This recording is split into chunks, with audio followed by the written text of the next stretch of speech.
Assalamualaikum warahmatullahi wabarakatuh. Selamat pagi, selamat beraktivitas para pendengar radio Kosan FM 101.1 Kosan FM. Seperti Jumat-Jumat pada minggu-minggu sebelumnya, kalian ditemani Misbah dalam acara Baba Diba, baca-baca di beranda. Jadi kita akan membaca berita-berita yang ada di beranda radio Kosan FM.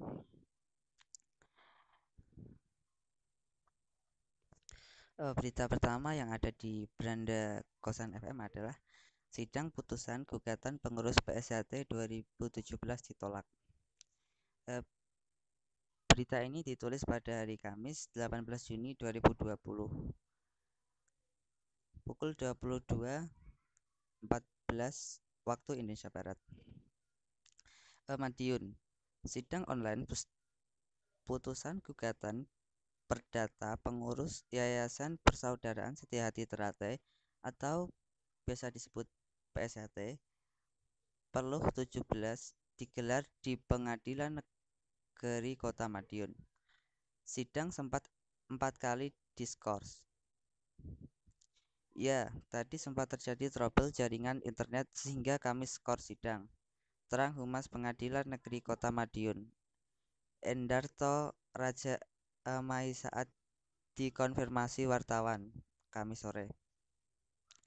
Sidang online itu, kata Endarto, mulai pukul 09.05 waktu Indonesia Barat dan berakhir pada pukul 13.30 waktu Indonesia Barat.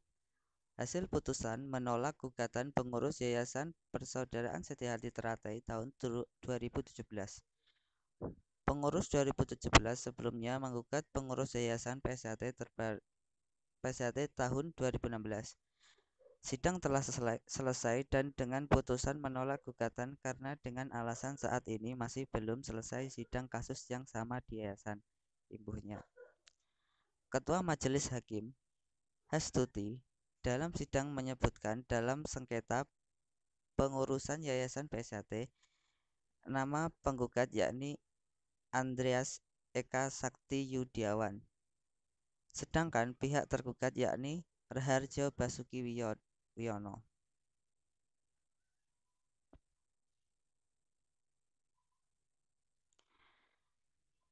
Gugatan perdata pengurus Yayasan Setiahati Teratai oleh para Pata Luhut Parluh 2017 terhadap pengurus yayasan saat ini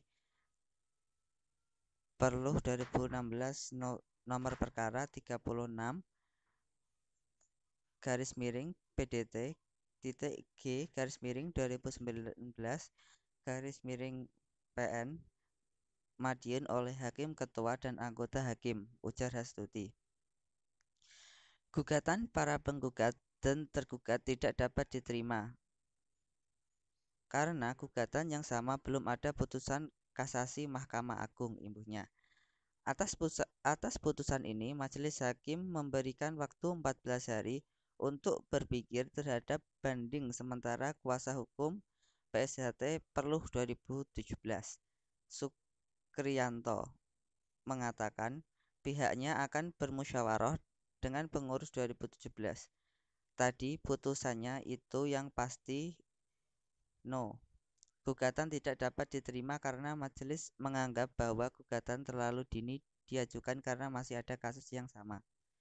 Masih dalam kasasi di MA, ujar Sukriyanto.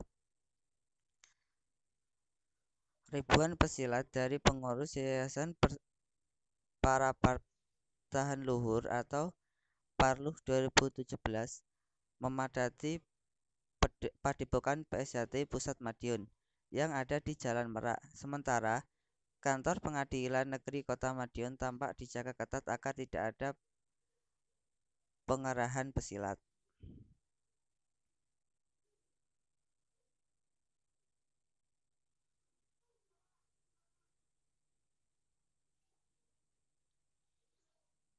Lanjut di berita kedua, ada Spoiler manga One Piece chapter 983. Yamato mengenal es hingga menyelamatkan Luffy.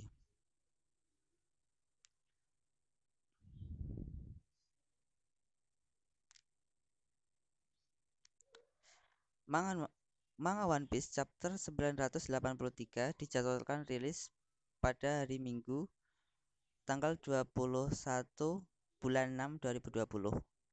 Informasi tersebut disampaikan oleh perusahaan yang menggarap manga karya Eiichiro Oda ini, Shonen Jump, melalui platform Manga Plus Shueisha. Seperti biasanya, sebelum perilisan bab terbaru akan banyak prediksi atau spoiler yang berada di internet. Berikut spoiler manga One Piece chapter 983 yang telah dirangkum Tribun News dari beberapa sumber. Sejak pengenalan karakter Yamato, kemunculan Putra Kaido ini begitu ditunggu-tunggu para penggemar. Dikutip dari Game Manga Guides, akhirnya Yamato muncul dengan memakai topeng untuk menyelamatkan Luffy yang sedang dikeroyok ulti dan Pack One. Saat menyerang Luffy, ulti pun mengeluarkan kemampuan buah iblisnya yang ternyata adalah Zoa Piscalosaurus. Tak lama kemudian Yamato muncul menemui Luffy dan bertanya apakah dia topi jerami Luffy atau bukan. Yamato pun turut memperkenalkan diri bahwa dia adalah Putra Kaido dan sedang menunggu kedatangan Luffy. Muncul teori paling menarik dari penggemar tentang Yamato yang tampaknya akan berada di pihak Luffy.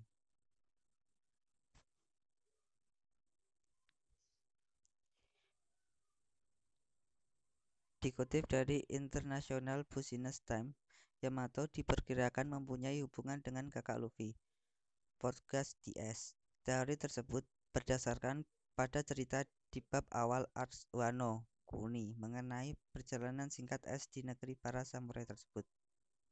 Es mungkin saja berteman dengan Yamato mengingat keduanya memiliki kesamaan, yaitu sama-sama sebagai putra dari bajak laut kuat dan terkenal.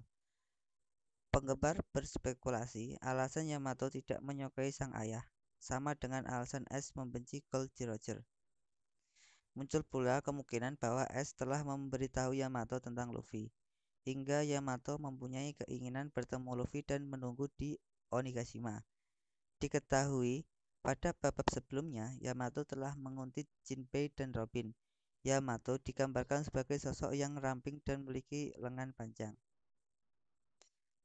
Lebih lanjut, pengguna Reddit memprediksi pada bab 983 ini juga akan menceritakan Prometheus yang mengejar Nami karena telah mengambil Zeus dari Big Mom. Zeus sendiri khawatir dia akan mati jika bertemu dengan Big Mom yang telah dia hianati. Cerita lain di bab ini yakni Zoro dan Kid bertarung melawan Giftars hingga adegan Momonosuke terikat pada salib. Perospero kemudian tidak akan setuju dengan aliansi antara Big Mom dan Kaido. Supaya nggak bosan, nih aku puterin lagu sesuai request kalian.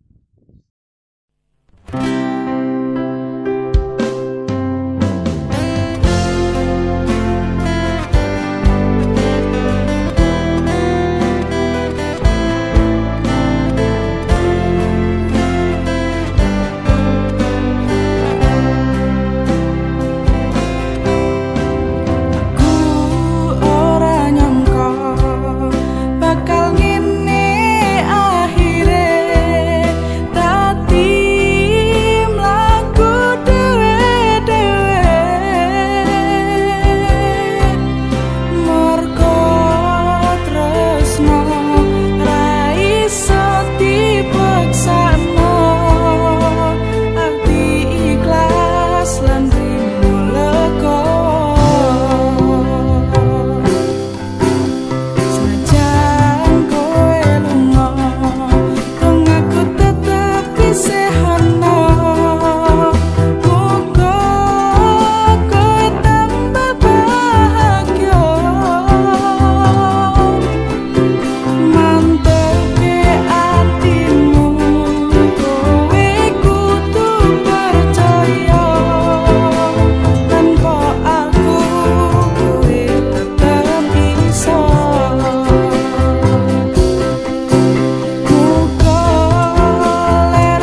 lagi ke berita selanjutnya. 24 tahun kepergiannya. Mobil peninggalan mendiang Nika Ardila ternyata menyimpan kisah mistis yang bikin merinding. Aroma khas ini sering muncul tiba-tiba dari dalam mobil. Kecelakaan tragis yang dialami Nika Ardila membuat fans berduka kehilangan sang penyanyi. Meninggal di usia masih sangat muda serta berada dalam puncak karir, tak sedikit penggemar yang masih mengenang sosok Nika Ardila hingga kini. Nika Ardila tewas pada 19 Maret 1995 ketika mobil yang dikendarainya menghantam beton jalan Raden Edi Marta Dinata, Kota Bandung, Jawa Barat. Meski sudah hampir 25 tahun wafat, hingga saat ini suara indah pemilik nama asli Raden Raranika Ratnadila Kusnadi itu masih sering diperdengarkan. Para penggemarnya yang bernama Nika Ardila Fans Club atau NAFC juga tetap setia sampai saat ini. NAFC terus aktif melanjutkan kebaikan hati almarhumah Nika Ardila. Selain itu, para penggemar masih menyimpan barang peninggalan dan menggelar acara mengenang kepergian sang idola. Salah satu barang peninggalan Nika Ardila yang sangat erat dengan kematiannya pun masih tersimpan sampai sekarang.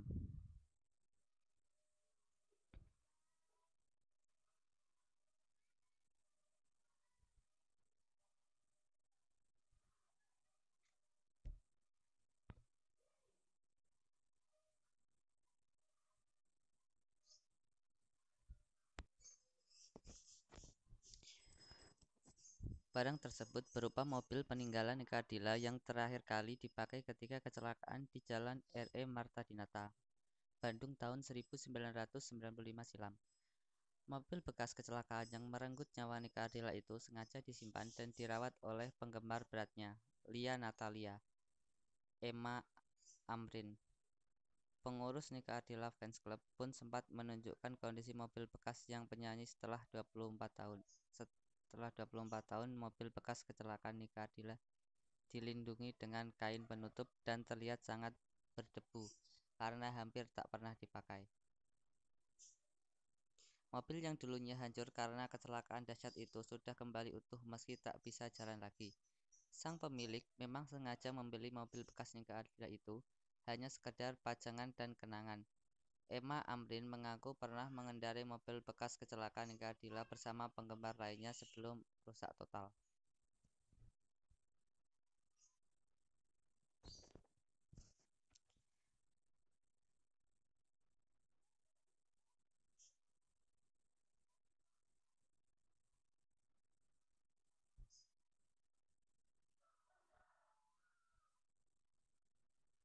Saat itu Emma merasa bangga bisa mengendarai mobil yang merekam segala kisah hidup Nika Ardila.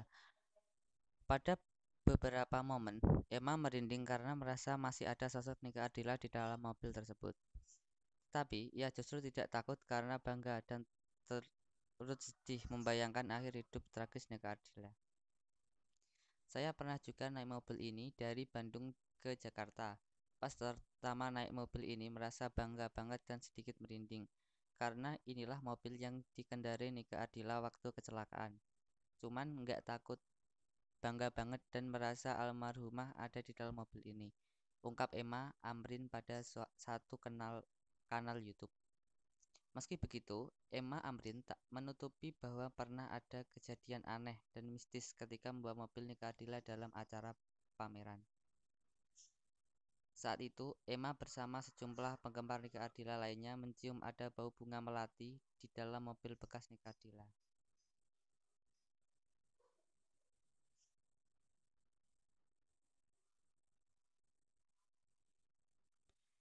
Mereka lantas mengira Nika Ardila sedang datang memberikan dukungan kepada para penggemarnya.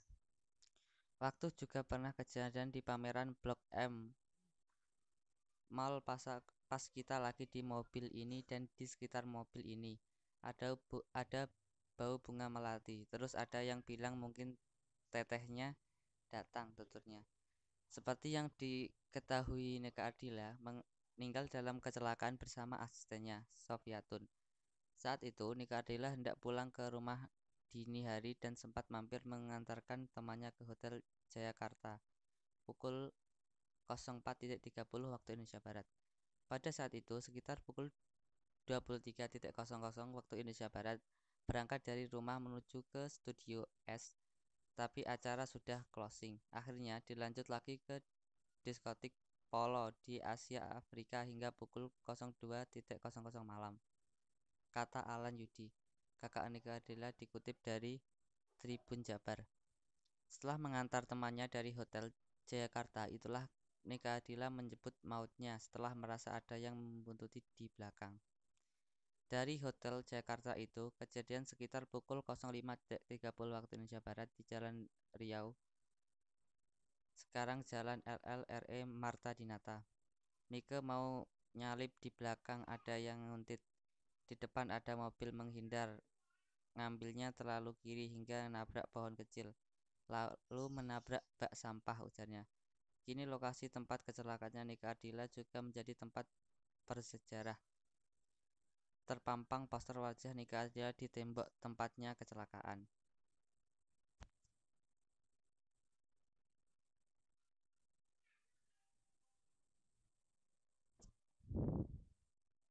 Selanjutnya, dari Tribun Solo. Triawan Munaf ungkap cerita pernah main di sinetron Sidul. Penonton baru sadar saat diputar ulang. Ex Kepala Badan Ekonomi Kreatif, Bekraf, Triawan Munaf mengungkapkan ceritanya pernah syuting di sinetron Sidul anak sekolahan semasa ia muda.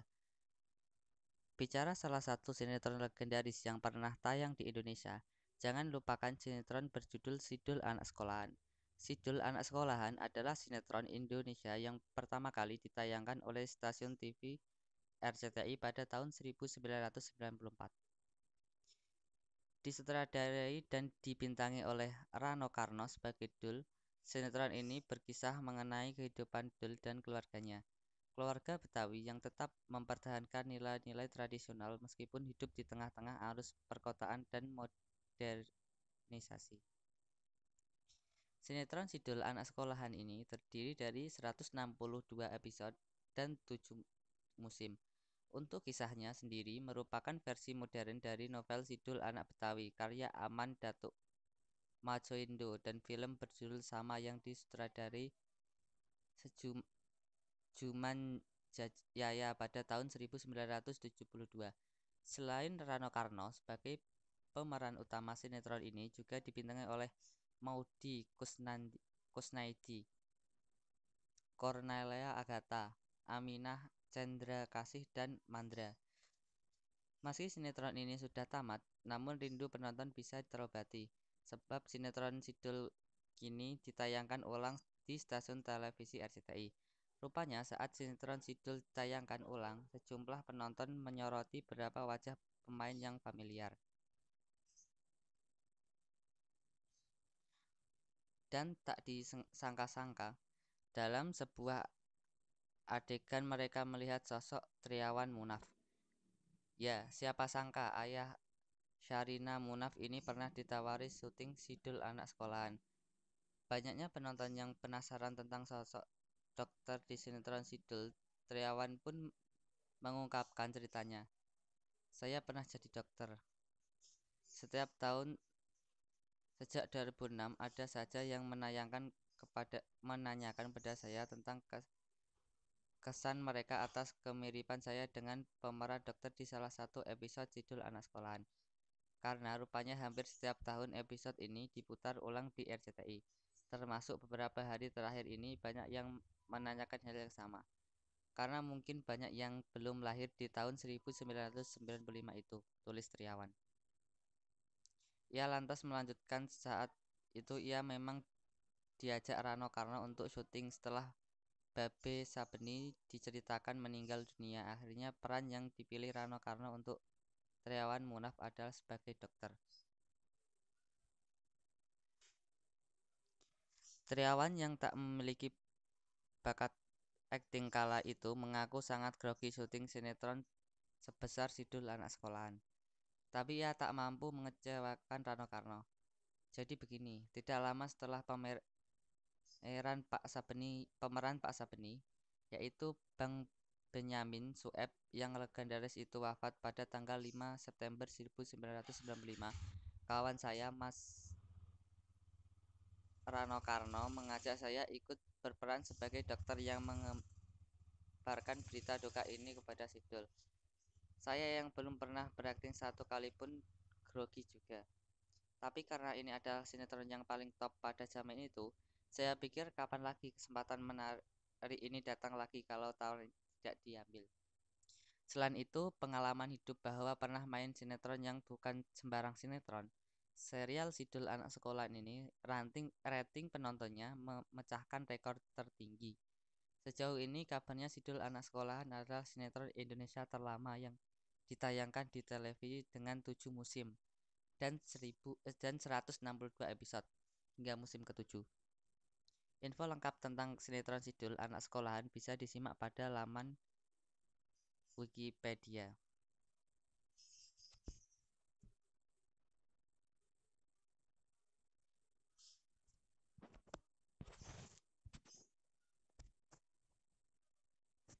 Unggah Triawan Munaf itu beragam lantas menuai beragam komentar warganet pengguna Instagram. Dikutip dari Wikipedia sekilas tentang profil Triawan Munaf. Ia lahir di Bandung 28 November 1958. Triawan adalah seorang mantan musisi, pengusaha, dan politisi Indonesia. Ia menjabat sebagai Kepala Badan Ekonomi Kreatif setelah resmi dilantik oleh Presiden RI Joko Widodo pada 26 Januari 2015 melalui keputusan Presiden atau Kepres nomor 9P tahun 2015. Ia menjadi pimpinan yang pertama pada lembaga setingkat kementerian yang baru dibentuk tersebut. Badan Ekonomi Kreatif adalah sebuah lembaga negara baru yang dulunya merupakan bagian dari Kementerian Pariwisata dan Ekonomi Kreatif. Selain itu, Triawan merupakan mantan personel grup musik Giant Steep yang beraliran progresif rock asal kota Bandung pada tahun 1970-an. Ia bermain sebagai keyboardis dan penyanyi pada grup musik tersebut. Selain tidak begitu aktif bermusik, setelah tidak begitu aktif bermusik, Triawan kemudian bergerak dalam dunia usaha, periklanan dan mendirikan Euro RSCG at Work pada 26 Desember 1989. Salah satu kliennya adalah Partai PDI Perjuangan. Logo PDI Perjuangan berupa lambang banteng moncong putih adalah salah satu hasil karyanya.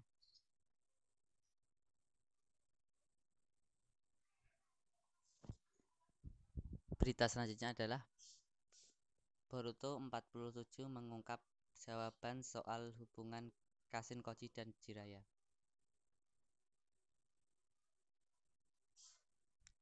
Seperti manga Boruto memang benar-benar mudah ditebak beberapa ceritanya. Di Boruto bab 47 kita mendapat pengungkapan baru yang seharusnya mengejutkan, tapi sudah kita tebak sejak lama. Kashin Koji adalah cloning Jiraiya. Terungkap di bab 47 kalau Kashin Koji ia memang cloning dari Jiraiya yang sudah mati. Jadi sudah secara resmi dia bukanlah anak Jiraiya, bukan Jiraiya yang masih hidup atau sebagainya. Tapi dia adalah cloning dari dialog Isiki. Dia mengatakan kalau Kashin Koji adalah cloning dari Jiraiya. Salah satu sanin hal ini juga diperkuat dengan kutil yang ada di hidung Koji, sama seperti Jiraiya. Membahas cloning pun sudah tidak mengejutkan lagi di Boruto karena sudah ada Shin Uchiha dan anggota Kara lain yang memungkinkan juga bukan manusia buatan biasa. Di anime pun ada Ku, sosok manusia buatan yang diciptakan berdasarkan Onoki, hingga terlihat seperti Onoki muda.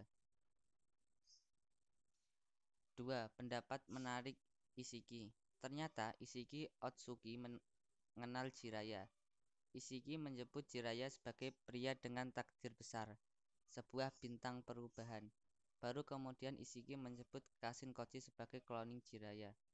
Jadi penasaran juga, dari mana Ishiki mengetahui semua informasi ini? Dan apakah Amado yang berperan mengamankan tubuh Jiraiya hingga bisa dikloning?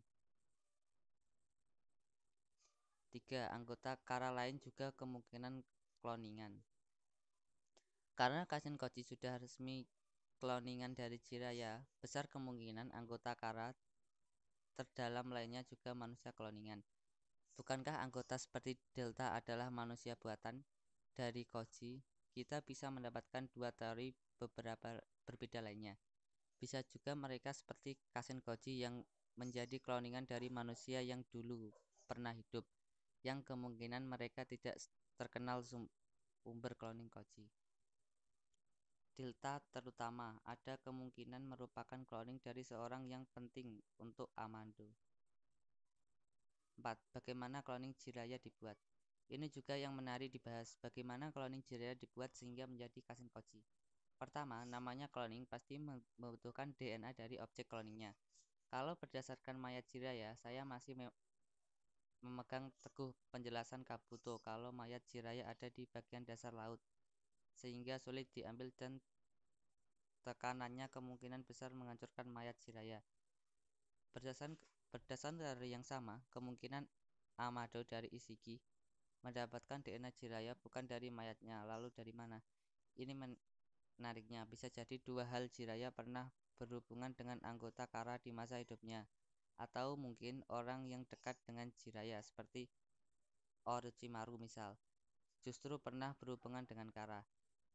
Mengingat penemuan Orochimaru mirip seperti yang dilakukan di Kara, saya lebih yakin teori kedua sih. Atau mungkin memang dari mayatnya, tapi alasan Kabuto tak bisa menemukannya karena Kara sudah mengambilnya lebih dahulu, ketika masih belum tahu. 5. Konspirasi dibalik cloning Jiraiya. Kalau kita ingat kembali, sebelum bertarung melawan Ishiki, di situ Kochi mengatakan kalau tujuan utama dirinya diciptakan adalah untuk mengalahkan Ishiki. Menariknya, apakah memang Amado mendesain Kochi dengan sedemikian rupa untuk mengalahkan Ishiki? Tapi apa motif Amado mengalahkan Ishiki? Selain tahu kalau tujuan Ishiki memang salah. Jika memang didesain untuk mengalahkan Ishiki, sang Otsuki wajar sih menggunakan objek cloning dari salah satu Sannin legendaris. Tapi apakah itu murni ide dari Amado? Apakah Amado tidak bekerja sama dengan orang lain untuk membuat Kochi dan mengalahkan Ishiki? Menurut saya, selain Amado dan Kochi, masih ada karakter lain bersama mereka yang mau mengalahkan Ishiki juga. Entah itu karakter baru atau karakter lama yang sudah kita ketahui. Misalnya Jiraiya sendiri atau mungkin Orochimaru. Cukup sekian baca beranda kali ini. See you next time.